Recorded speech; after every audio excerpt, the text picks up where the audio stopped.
More parents are coming forward with complaints about how a chain of dental clinics here in San Antonio treated their children. That chain earned millions by targeting children on Medicaid. Tonight, News 4 WOAI troubleshooter Brian Collister has more on his investigation into the Smile Center. More than a dozen parents have contacted us since my investigation into the Smile Center first aired. They're complaining about the dental treatments that they say left many of their children in pain. But it's the picture one parent sent me of his child that will break your heart.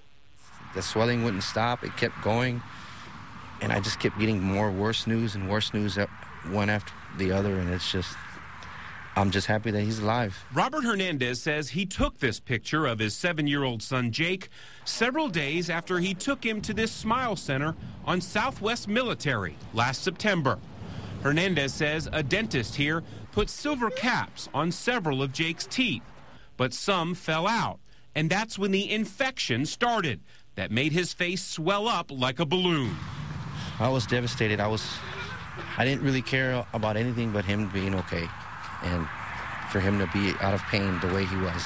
Jake was in Santa Rosa Children's Hospital for 4 days. I was upset to see my son in so much pain. I was upset to see them in the hospital putting needles in my son and having to do surgery, and them saying that he might be blind if the infection, would get into the bloodstream of his eyes. Jake is now okay, playing like a normal 7-year-old after the infected tooth was surgically extracted. But now his parents are dealing with their 5-year-old daughter, Jadelyn, who also had work done at the Smile Center. She's now taking an antibiotic because of an infection after this cap fell out.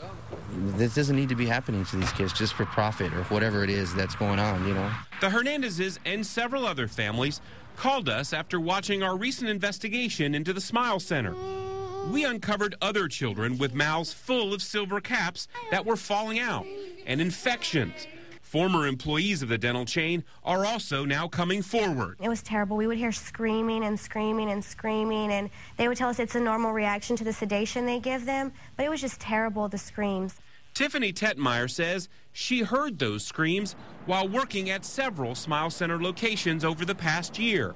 She says the children were strapped down in something called a papoose board, like this one.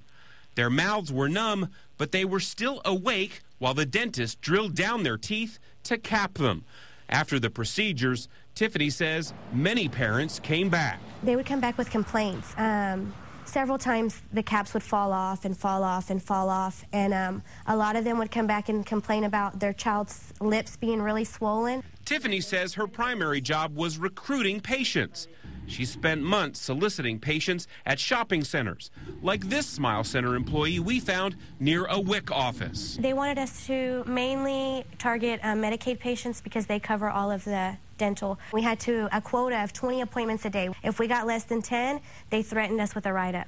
These are copies of write-ups Tiffany says she got when she didn't book enough patients. But that doesn't seem to have hurt the Smile Center's bottom line. As we reported, the Smile Center locations around town have made $26 million off of Medicaid since 2007. And according to Tiffany, everyone there gets bonuses. The office has a daily quota they have to reach, and I believe, depending on the dentist and the day, it ranges from $7,500 to $12,000. And if they hit that quota and we hit goal, they would give us a bonus check at the 20th of every month. And it would range from $200 to $600. Tiffany says she called us because she feels bad about what's happening here. I referred a lot of those children there, and they were hurt because I said it was a good place to go, and I was wrong, and I don't want nobody to feel the pain that those children suffered anymore. We've confirmed investigators for the state agency that administers Medicaid do have an open case involving the Smile Center. Also, several parents we've interviewed have now hired attorneys. We contacted the attorney for the Smile Center for comment on these latest allegations, but they did not respond. The company has said in the past it takes pride in the professionalism of their staff, and it received normal compensation from Medicaid. You can still read their full statement on our website, WOAI.com. I'm News 4 WOAI troubleshooter Brian Collister. If there is something you want investigated, you can call the troubleshooters at 476-1070.